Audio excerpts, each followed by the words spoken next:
Do you want to boost team cohesion and drive greater productivity in your workplace? Are you searching for the solution to achieve a more harmonious and efficient work environment? My guest, Derick Johnson, will be sharing the key to creating a work atmosphere that fosters positive relationships and maximizes productivity. Get ready to unlock the secret to cultivating a thriving and high performing team. Welcome to Biz Help for You with host Candy Messer.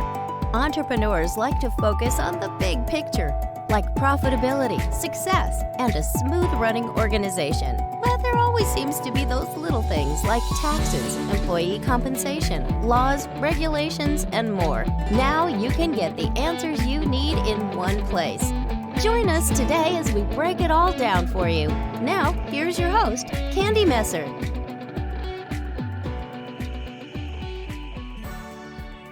Hello and welcome to Biz Help for You with Candy Messer. Thank you for joining me today. If you missed my last episode and would like to listen to the show, links can be found on my social media pages as well as multiple favorite podcast platforms. And if you'd like to receive notifications on when my podcasts have been uploaded, please like and subscribe. Now, let me tell you a little bit about my guest today. Derick Johnson is a U.S. Army veteran, life coach, and trainer that has helped over 500 clients and 50 companies go from just surviving to thriving through his coaching modalities and marketing efforts. Derick was awarded Soldier of the Year for his battalion 3 times, received numerous awards for PT, and took his leadership skills, certifications, and life experiences to help people take control of their mind and body so they can thrive, not just survive. So, Derick, welcome to the show. Thank you for having me, Kenny. It's a pleasure being here. I appreciate it. I'm glad to have you. So I am going to ask you some questions on the topic, but before we get into any questions that I have prepared for you, I'd love for you just to tell a little bit more about your story and how did you begin teaching entrepreneurs to thrive? For sure. Great question. So I'm an Army brat, meaning I grew up with my father. He was in the Army 25 plus years, and my mother was a teacher for 40 plus years for Montessori school. And having both very strict parents, professionalism was there, structure was there, and discipline. So I was inspired by my dad to get into the military. I knew it wasn't going to be long term. I knew I just wanted school paid for, certifications. I wanted zero college debt and certification debt.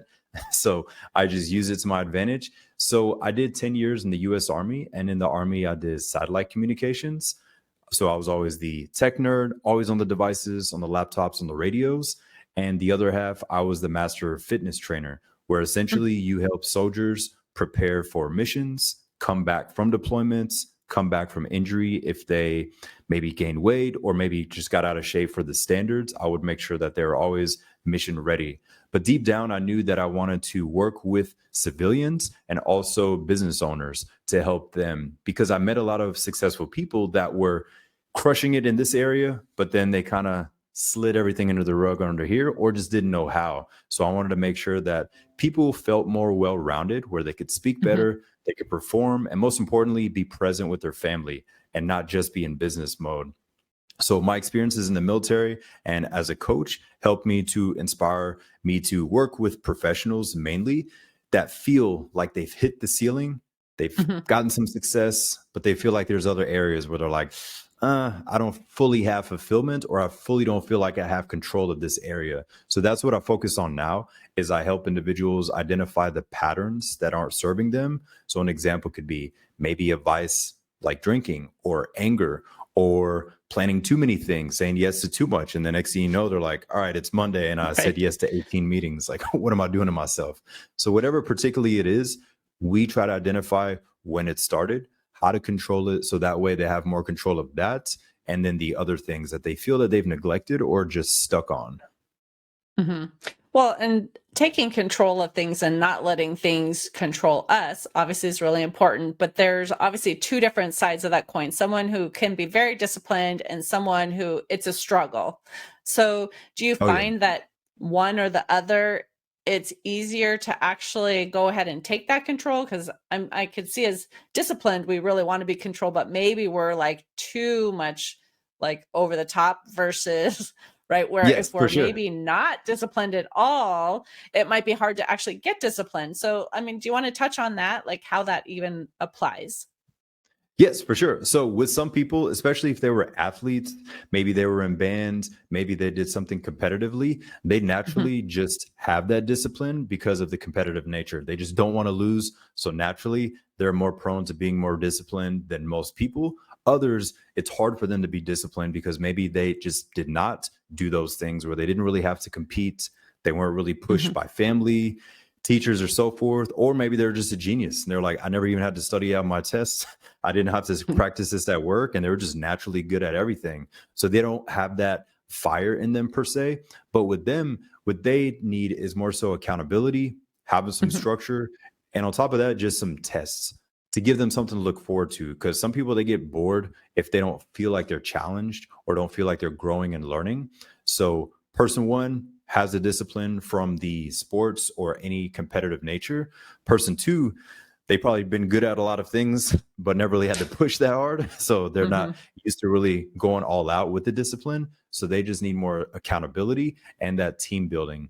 And then there's Mhm. the unicorn person three that they end up, they crush it at what they do. They have the discipline, they have the structure, but they micromanage people because Mm. they feel like they need too much control of everything where they're like, I do it the best, but they're wearing 15 hats.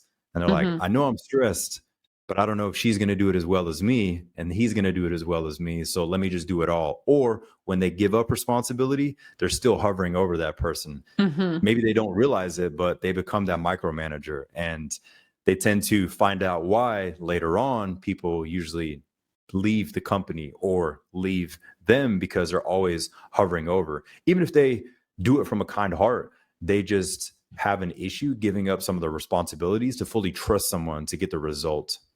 Mhm. Right. Well, I know recently I was talking to someone on the show too, and we were really talking about delegation and that same thing, handing it over, understanding that you can train someone to Oh do it yeah, as well as you, right? We think that, oh no, someone's not going to do it as good as us, and we're going to have to micromanage and all of that too. But that just makes them feel like unable to do everything anyway. And that's not, you don't want your morale of your employees to go down because you hand something off, but then you micromanage the whole thing, right? So we have to learn exactly. how to get rid of tasks so that we're not overwhelmed, but at the same time, trust that our staff can actually do everything. Oh yeah, 100%. And it all starts with how they train them. Some companies Mhm. have amazing training platforms, CRMs, or just teachers on staff. Others, maybe they don't have the resources yet, or they just suck at teaching. Some people, Mhm. they're just like, I'm not the one that should be teaching, or she's not the one. That maybe sometimes they just have to sit back and say, who has what skills on my team? You know what? She's amazing at the CRM. She's the best teacher for that. This person's more of a type A and crushes it in sales, but they don't know how to Mhm. teach and replicate what they do. They're just like, hey, I do this. I'm not a great teacher because I'm going to show you some bad habits, but we'll crush the numbers. So sometimes it's just up to the leader to identify who is best for what. Because sometimes it might Mhm. not be them that's going to be the best teacher, Right. but that's the good thing about having that team. So we probably all had a manager that was on both sides of the spectrum where we're like, all right, he or she is who I would like to emulate, and this person not so much because they're hounding too much or everything's just all over the place. But definitely Mhm. being able to identify the strengths and the skills of all the people on their team so they can see which area do they fit best in. Because sometimes there might be an individual who's just in the wrong position. And they're like, wait a Mhm. minute, you're good at this system. There's an easier way. Please show us because we've been stressed this whole quarter. Like, how can we make this process much smoother? Right. So, how would you encourage someone to maybe find those skills too? Because, like you said, maybe someone is in a position and they're supposed to be doing certain things, and maybe they're not even excelling at it yet because they are in the wrong position. Or maybe it is a hidden talent that you just don't know that they have that where they can come out and actually, like, really take some of that burden from you and either do it themselves or train other people. So, what kind of steps would you give someone to say, I need to identify this and be able to lead my team more effectively? Great question. So, what I would break down is the leader writing out first for themselves what things they need help with first, whether it's time management. They just have too much on their plates, too many meetings lined up back to back. Or there's a system where they're like, this paperwork should not, or digital paperwork should not take me 2 hours. There has to be a better way. But if they can pinpoint what specifically it is, and for some individuals, they first have to push their pride and ego away because they want to hold on to that business like it's their baby. This is my child, Right. but they have to give up some of the things. So if that individual can just be transparent with themselves and then speak with their team and say, hey, here's some things, and then do a round robin. I'm a big component of having those group conversations where it's an open floor, no judgment to anyone. It's more so like, hey, could you guys let me know what I need to improve on? And here's some things that I need help with. And then once you have a group conversation, somebody gives some feedback, somebody mentions another program where they're like, hey, I know we use this, but there's another one that expedites all of this. Like we're jumping through too many hoops. But if everyone's on the same page in an open discussion, it makes the process so much easier. And what we're trying to avoid is the email chain of things in the air. He was CC'd, she was BCC'd, and we're just like, Right. we're 10 days into this conversation and we haven't gotten anywhere. Like, why don't we just all sit down, use our words? And again, this comes from a military standpoint, but I've worked for companies even in college where they didn't have that verbal dialogue. Everything was email, everything was Teams, everything was another platform. And I would always say, why don't we just all get on a call or meet in person? They're like, yeah, but we did this. And then once we finally had a group conversation, it was so much smoother. The elephant was destroyed in the room and everybody was like, wow, I didn't know she was good at this. But my first suggestion would be to have that group dialogue and the leader first listing out what they need help with, what they could delegate, and then from there getting their feedback. And in those conversations, they can usually tell who else is struggling, who's the master at a skill that they didn't even know, or who feels comfortable to even speak up because they're like, wow, this is a good setting. I wasn't expecting a open floor where I could say, hey, I have a suggestion, because a lot of the times some individuals are intimidated by the boss, the manager, and they're like, they know what would be better, but they're like, I don't know if Kenny's going to take this the right way. I don't want her to feel like she's disrespected. But the open floor meeting can help a ton. With just the expectation will be, hey, our intent today is to make this easier on all of us so we can work together as a team. And if everybody knows that from the beginning, everybody's like, cool, let's all just be transparent. But doing that can be much more effective because sometimes companies, businesses, and individuals, they stretch out this whole scenario and stress out everybody, opposed to just like nipping it in the bud, quick, effective, and efficiently. Well, I think too, a lot of times staff doesn't even know everything that the business owner does, right? Because there's so many things that we're doing and they aren't even aware. And if you want to hand it off, it's hard because the whole process is in your head, right? Oh, And yeah, so I exactly. think even encouraging the business owners who are listening to take the time to write out one process every time they're doing it or record like the process, right? So that they can actually have some help with that. And if they're not sure, and if they were to go to the staff and say, well, who can do this? If they're not really sure what's even being done, the person may not know that they can actually help with that yet. But if you are able to see a process and then you could identify like, oh yes, I would be great at that, right? Oh, yeah, And so getting things out exactly. of your head. For sure. And the good thing about nowadays is just doing like a video recording walkthrough when somebody's clicking on things, if it is Mhm, digital. And if they can create a simplified process, and sometimes the individual that's done this a million times, mhm. they're like, wow, I didn't realize I click on all this stuff. I just do it on autopilot. Don't even think about it. I'm thinking about where I'm going to eat for dinner with my family later. And they just fly Right. through it. And they're like, wait a minute, you just did 18 steps in two Mhm, minutes. Like, please slow down.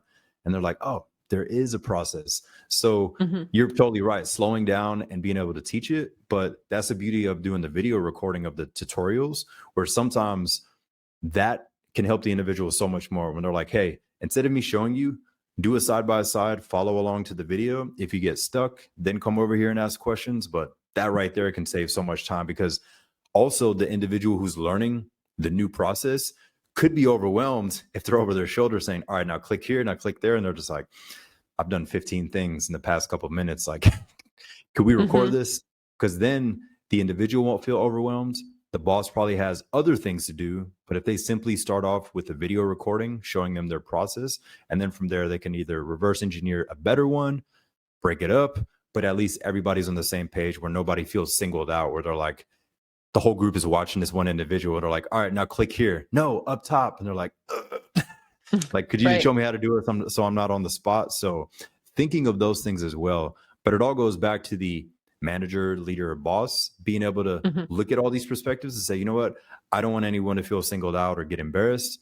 Let me record this. Let me speak to them one-on-one, and let's make this process smoother. Because sometimes that pressure, not everyone deals well with that pressure when everybody's watching. So I would Mhm. always suggest doing the video approach first, if that relates to the process that they're doing. Right. Well, and I think too, a lot of business owners started their companies on their own, not even thinking they would have a team down the line, right? But as their company grew, they needed to bring on staff.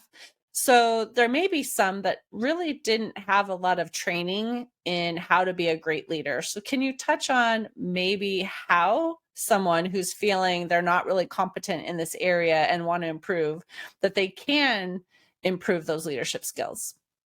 Yeah, for sure. So I would highly recommend that every leader, no matter what industry they're in, read Jocko Willink's Extreme Ownership. It's the great gateway to leadership. And if they can start with that book and implement those things, and it always starts with, so I'll just preface that some people may think that it's an attack approach, drill sergeant military style approach, but it's not that at all. Mhm. It's more so, what did I not give the team? Is there anything Mhm. that I didn't give you? Being able to step back when they're like, wait a minute, I thought he or she was going to just give me the knife hand and yell or be very direct. Right. But it's more so, what did we not give them?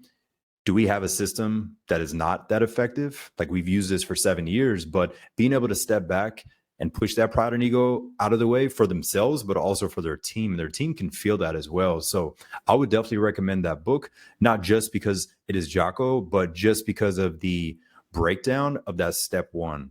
Pride and Mhm. ego out of the way, zoom out, opposed to we're all going to do this together and all hyper aggressive salesman style. That's not going to work as well with a big team, especially if 80% of the team is not in sales anyway.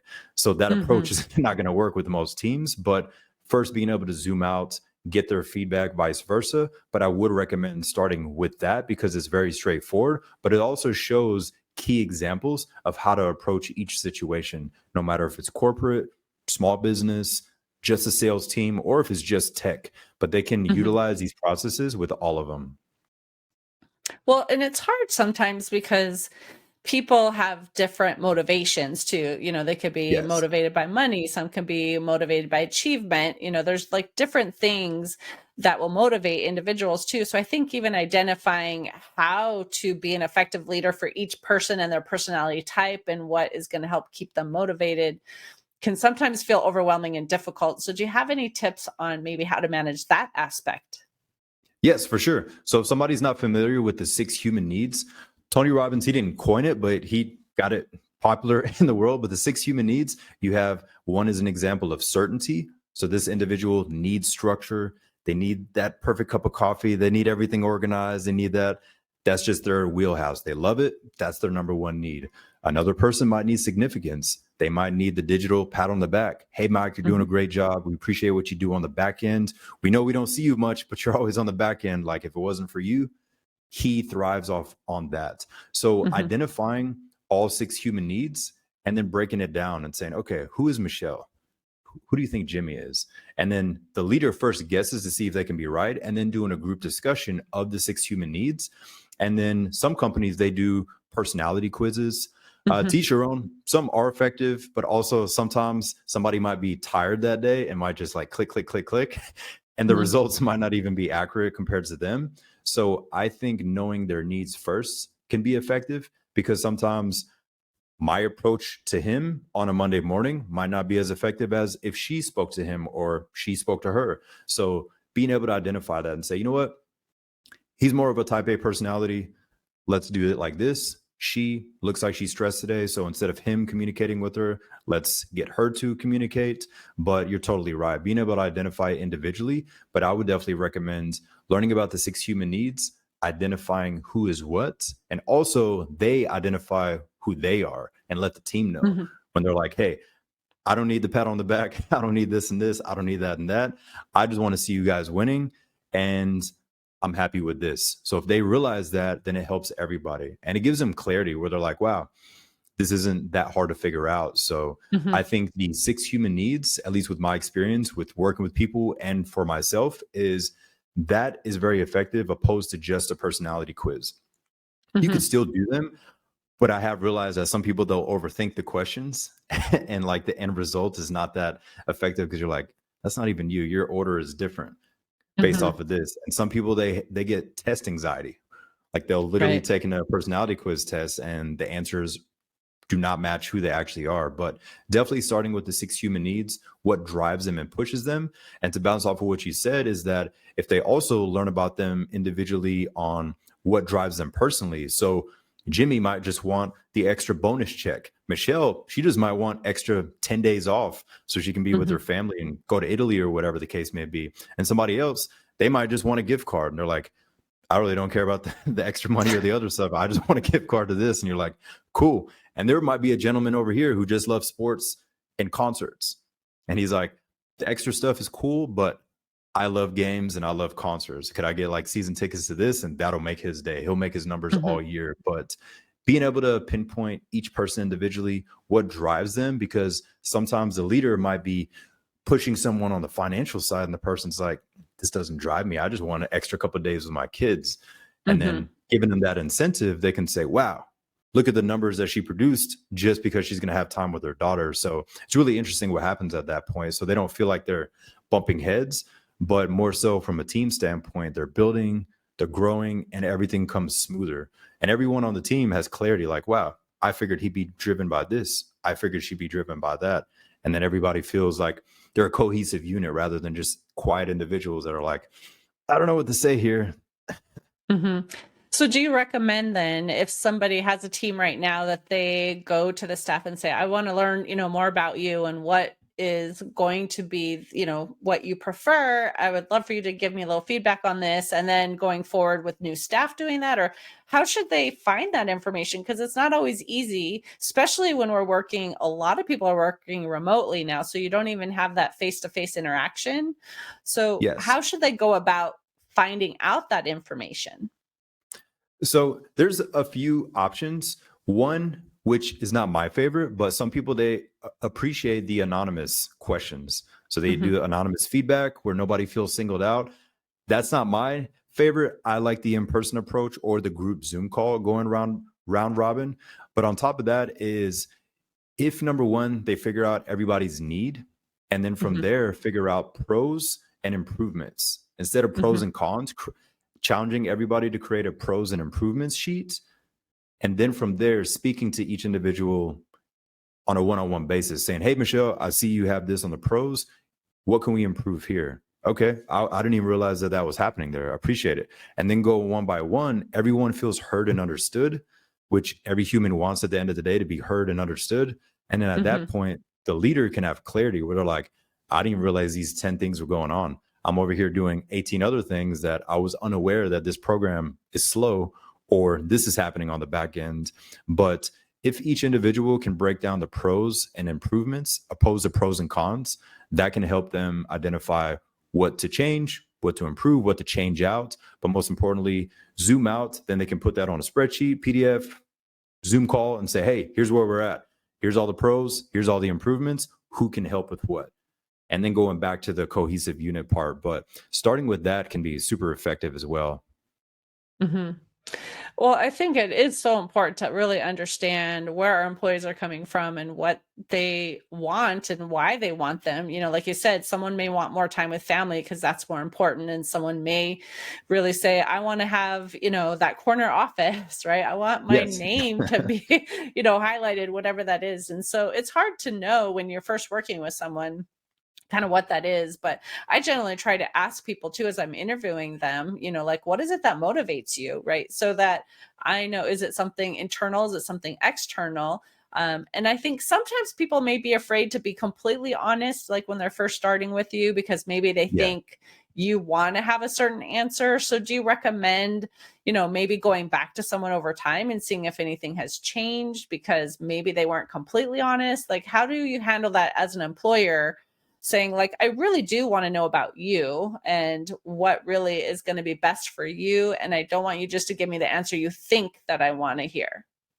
Yes, for sure. So going back to it, if they open up about their positioning or their thoughts or ideas or opinions on said topic, that can make the individual comfortable as well. And if they have a right hand man, right hand woman, whatever Mhm. they want to call them, is that they can have a three-way conversation where they're like, hey, she mentioned this works for me, here's what I don't like, this program pisses me off. And if they're just transparent and blunt and like literally just show their real personality and get out of like the corporate speak mode, make Mhm. that person comfortable and say, you know what, this program stresses me out as well, like is there something that we could do here? But if they see how open they are and authentically just being themselves and not having this like corporate facade or character that they're playing, and that person doesn't feel like they have to play that character back, and they're like, wait, this is a normal one-on-one conversation, I appreciate this is different, they feel more comfortable. And you can usually tell really quick by the person's body language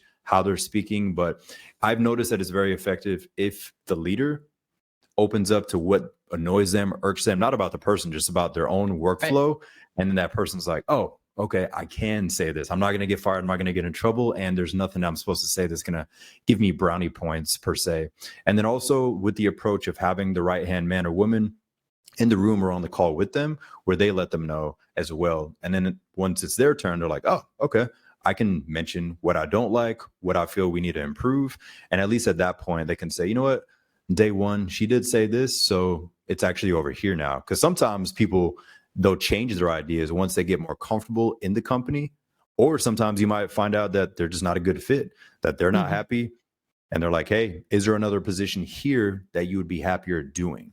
Or is it the Mhm. company?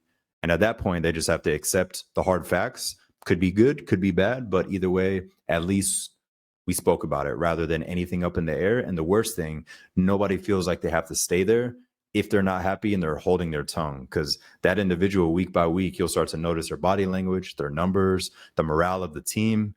Is she okay? But they never say anything. That's what I always try to avoid first, is like, have these conversations, please be more open, and get them to be comfortable by divulging a little bit about yourself personally and really getting to know people, but coming from a sense of actual genuinely wanting to know, what can we Mhm. do? What do you need help with? Right. Well, and I think in the long run too, when the employees know that we really do care about them and it's not just, hey, I want you to come in and do a certain task and I'm going to pay you a certain amount of money and I expect certain output. I think if you really are inputting into them, like I'm trying to give my staff the ability to grow and continue to expand on their learning and all of that too. So I think when you can Awesome. show them that you really do care and you are trying to help them in ways too so the job can be more efficient or and make it easier for them, then they're more open to sharing their feedback with you as well. Oh yeah, for sure. And then it shows that the leader, they're still learning as well, where Mhm. they don't see them as like the perfect genius in the building or on the call, where they're like, wow, he asked me for feedback. And it reminds Mhm. them like, yes, you have a responsibility. I don't know how to deal with that system. You're the expert. And that person feels the power and also sees the big picture, where they're like, wow, I did not realize how much I helped the company or Mhm. the owner so much from the tasks that I do. And for that person, it might take them a couple minutes to do it, because again, they've probably been doing this thing for years. But sometimes just seeing the macro and the micro view of it, they can say, wow, I didn't realize that I hold so much weight, even though I'm not in Mhm. sales or I'm not in tech, or they just feel appreciated because they feel heard, they feel understood, and also they don't feel like they're overlooked. Because sometimes there's Right. an individual that helps a ton and nobody's aware of what they even do. They're like, I think he's a tech guy, I don't know what Mhm. she does. And they're just like, I don't know. She's never on the calls because she's always doing something else. So it really helps both people. Mhm. Right. Well, even as you're talking about that, I'm just thinking that person that is doing the things in the background, that's, probably an introvert that doesn't want to have all of that interpersonal having to talk all the time or do different things too. So I think that's Oh, one yeah. other thing we have to think about as leaders is the type of personality people have and to make sure that we aren't overlooking those who still are a little bit more in the background just because they don't feel as comfortable, being with Oh, yeah. everyone or putting themselves out there. So keeping track of that. Exactly. So I know we're running short on time, but is there anything else that you wanted to share on how an entrepreneur can actually thrive in this area as well as helping their team before that we, close this out? Yes, for sure. So I would definitely start with setting the example and setting the expectation to have the highest standards, but actually living it. Because on the flip side, some managers, they can lead, they can do other things, the company's doing well, but are they actually taking those actions and people see them? So, like Hmm. from a parenthood standpoint, kids, they don't do as they're told, they're done as they see. They do what they see the parents do. So, does your team see you doing the work, or are you just micromanaging, pointing around? Or do they see you learning, open to learn, asking the experts on the team? Because if they do see that even the owner and manager wants to grow, then everything is a cohesive unit and you have synergy. So just being able to ask people those questions. Hey, what is it that we do? Why do you click on that thing first? Why do you do that? And if they see that you're genuinely caring about their interests, what they're doing, why they do it, that can help so much because of their relationship, where it's not just like he's over there Hmm. doing his thing, they're over there. We get together for a little chit chat and nobody really feels like a team. But being able to ask people why they do those things, learning from them and really being open-minded about it. But everybody should then feel like they can trust that individual. There should be an open door policy if something's going on personally. And last but not least is, where is your level of emotional awareness? Because some people in a company, they have the IQ, but they're missing the EQ. And they're like, oh, I didn't realize I was talking to everybody in drill sergeant mode on a Monday. I'm just thinking about the end goal. And they're like, we just got here 10 minutes ago. Like, you can't, why are you being that Right. aggressive right now? It's unnecessary. So looking at the EQ, looking at the IQ, and then also asking good questions to your team, hyper specific questions opposed to just vague questions. The more specific, the better. You can get them to think, you can learn something, I can learn something, and together everyone feels like they're bringing value to the team and not just being singled out or being micromanaged. Hmm. Yeah, it's so important. I think relationship is kind of what we're talking about throughout this, like this discussion really is it Oh, comes yeah. down to, even though, we have the employees, there's work that needs to be done. We really want to have that relationship with them so they feel comfortable sharing with us and we can make these changes and make improvements. And everyone's going to trust that it's for the best interest of everyone, not just, the leader of the company. Exactly. And if these leaders can pop into the perspective of their team and that individual, they can usually get clarity. And again, it all starts with Mhm. pushing pride and ego aside. Not everyone can do it. But if they look at it from the other perspectives, then it can make a lot more sense. Or then they see what they were missing. Because Mhm. some people, they only communicate in one style. And as mentioned before, maybe there's someone else on the team that should teach them or train the class opposed to just a leader, because maybe he's the introvert and he's like, Mhm. what do you mean you guys don't get it yet? It's like they need more time. Like Right. they learn with experience. So having the right individual in the right position for the training, because that all goes back to the EQ plus the IQ, because some only have Mhm. one, and then that can cause issues in the team. Exactly. Well, thank you for this. I want to ask if you have any offer that you would like to extend to our listeners. Yeah, for sure. I appreciate it, Candy. So, in regards to mainly what I do, I help individuals identify the patterns that are not serving them so they can thrive, whether that's leadership, public speaking, maybe their own things personally. So, with the coaching, my website is fitwithderick.com. And on there, they would see individuals' videos plus pictures. And in the videos, they would see and hear about their journey, improving, getting various raises, whether it's leadership, whether it's personal. But the whole control is being able to win in more than one area rather than just crushing it on paper and neglecting everything else. But that's mainly what I do. And again, it's all about helping people level up. So if somebody has a particular area where they're like, I hit my ceiling, I'm doing well financially, I'm doing well here, but I feel stuck. If you feel stuck, Mhm. I can definitely guide you and show you the way. Perfect. And do you want to spell that? I mean, I know I've seen Derek spelled a couple different Yes, ways, for but sure. just to Great make sure question. they get to you. Great question. Fitwithderick.com. That is FITWITHDERICK.com. DERICK.com. Perfect. Well, thank you, Derek, for being a guest on my show and talking I about appreciate how it, the Candy. business leaders can thrive, right? Not just survive. Oh, I yeah. had a great time talking with you today. Thank you. I appreciate you having me. Thank you, listeners, for tuning in today. I hope you found this topic interesting and enjoyed the informative discussion. Would you please share my show with those you know and leave a review on your favorite podcast platform? I'd really appreciate your support.